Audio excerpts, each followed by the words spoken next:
global meat prices increasing, it has become even more important to look at how you can optimize your products and keep the cost for meat applications down.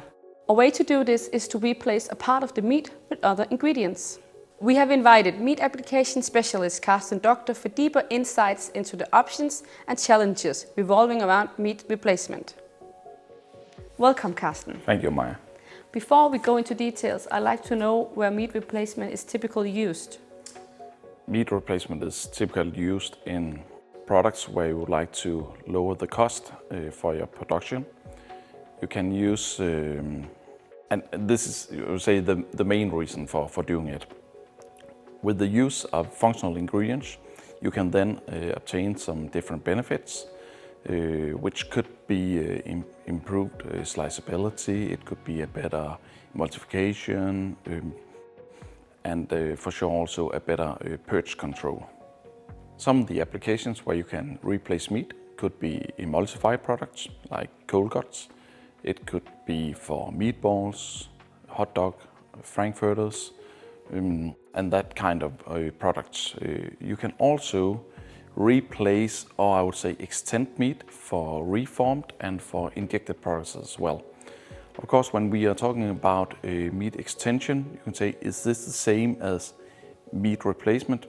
Somehow it is, because we are adding more water into the meat, and that is also meat replacement actually. As a guideline, how much meat can you replace? Well, that depends on what type of products we're talking about. In the case here, where we have some meatballs, we have replaced 5% of the meat. Here we have two different types of frankfurters, one with cheese and one without. And in both cases we have replaced 10% of the meat. Then in a fermented product like this, it's also possible to replace a lot of meat. In this case it is 15% that is replaced. And for the cold cut we have replaced 30%. And then for our injected ham, a whole muscle injected ham, we can, as we spoke about earlier, extend it, and this is between 40 and 100% extension. And for restructured products, we can, I would say, we can go up to, where's the limit? We have already made trials with the 250% extension, and it is meat plus 250% extension, which is, I would say, quite a lot. How do you estimate the dosage you want to use? Well, this is where we are using our application centers a lot. We have two application centers where we are making a lot of trials, where we are working with, it can be ideas created by ourselves or it can be by a request from a customer. So in the case where it's a request from a customer, we can work with their formulations and then we can see, okay, what is possible to do. We know which proteins to work with, which one would fit best into a meatball, into a frankfurter, or into an injected piece of meat. And then we'll play with the dosages, depending on what the customers want. We know that in many parts of the world, soy protein is also used as a meat replacer. How would functional meat proteins compete with that? Well, looking at only the price, we cannot compete one-to-one. Soy is cheaper per kilo compared to our ingredients. But when we are looking at the dosage we need compared to the soy proteins, we need a smaller dosage, and therefore we can still compete with it cost in use. Also, you say texture-wise, we can have the same texture with the smaller dosage, like the soy, or I would say even better texture. Other things is allergens. There are no known allergens with our proteins. We do not have any issues with GMO like soy could have. And then sustainability. Well, we know that there are some issues with soy and sustainability. Another benefit, I would say, with our proteins is also all of them are clean label ingredients. So I would say in all cases, yes, we can easily compete with soy. I'm curious to know what happens to the sensory quality of the final product when you take meat out of the formulation. Well, in the case of this cold cut, where we have replaced 30%, I would say we have actually improved the texture. The texture is better. And why is that? That is because our proteins also have this benefit of giving a better sliceability.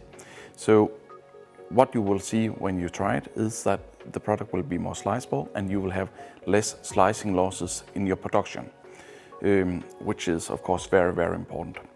It's also a good way to make meat more affordable, and to ensure that the texture is the same as in the product we start with, we will use again our texture analyzer. Just like I said with the meatballs, we will analyze it with the texture analyzer to make sure that everything remains the same.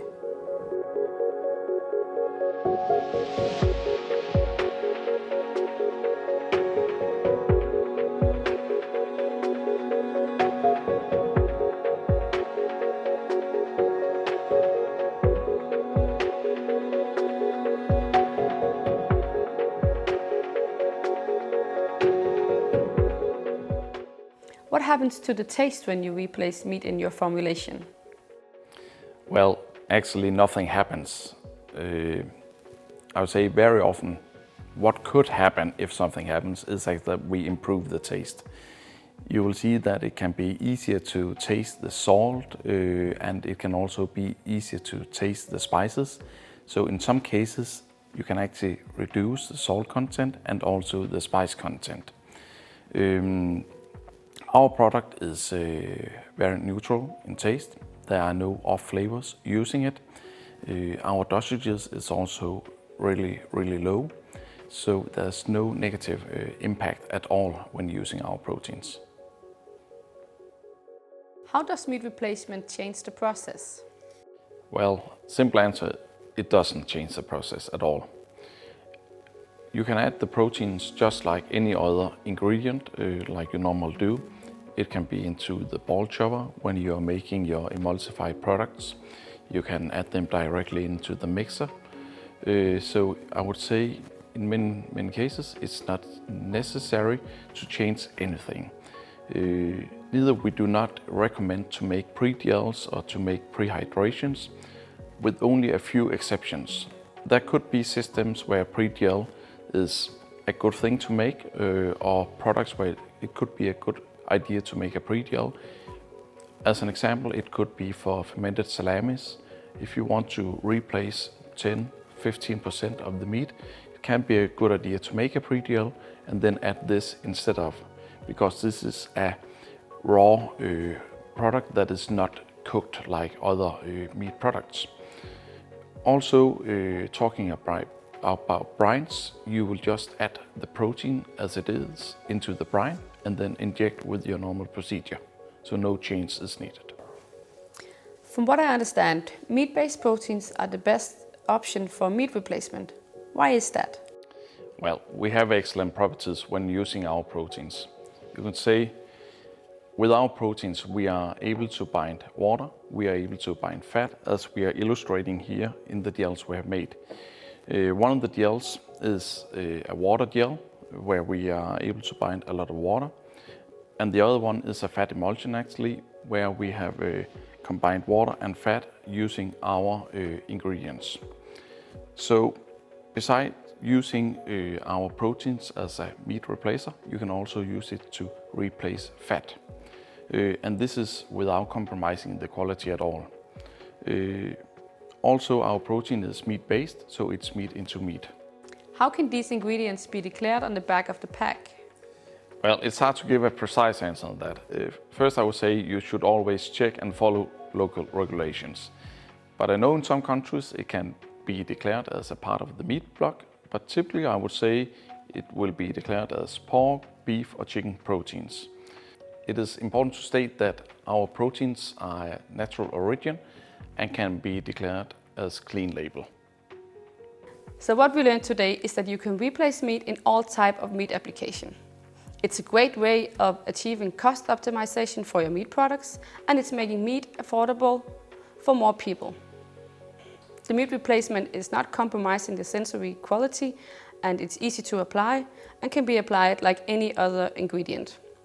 And finally, it can even be declared as a clean label. If you're eager to learn more about meat replacement, reach out to your local Essentia contact.